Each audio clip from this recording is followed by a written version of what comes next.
اسلام آباد میں امریکا اور ایران معاہدے پر دستخط کی تقریب ہوگی۔ معاہدے میں مختلف امور کا فریم ورک بھی تیار کیا گیا ہے۔ وزیر اعظم کے مشیر رانا ثناء اللہ کی بات چیت۔ کہا کہ معاہدے میں کچھ چیزیں ایسی ہوں گی جس پر بعد میں بات ہوگی۔ ایران کا بنیادی مطالبہ ہے کہ پابندیاں ہٹائے جائیں۔ ایران کا یہ مطالبہ بھی ہے کہ منجمد اثاثے بحال کیے جائیں۔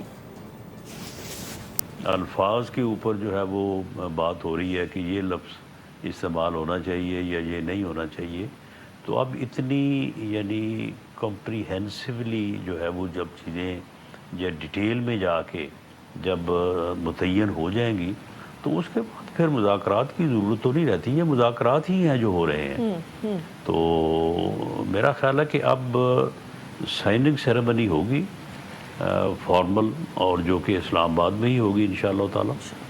لیکن اب مذاکرات میرا خیال ہے کہ یہ جو خوشخبری یا جو جس اعلانیے کی ہم بات کر رہے ہیں وہ ایک آپ کو معاہدے کی صورت میں ہی ملے گا کہ یہ چیزیں جو ہیں وہ اس طرح سے طے ہو گئی ہیں۔ ہاں کچھ چیزیں ایسی ضرور ہوں گی کہ جن کے اوپر بعد میں پھر گفتگو ہونی ہوگی۔ سبسکرائب کریں اور بیل دبائیں تاکہ کوئی خبر رہ نہ جائے۔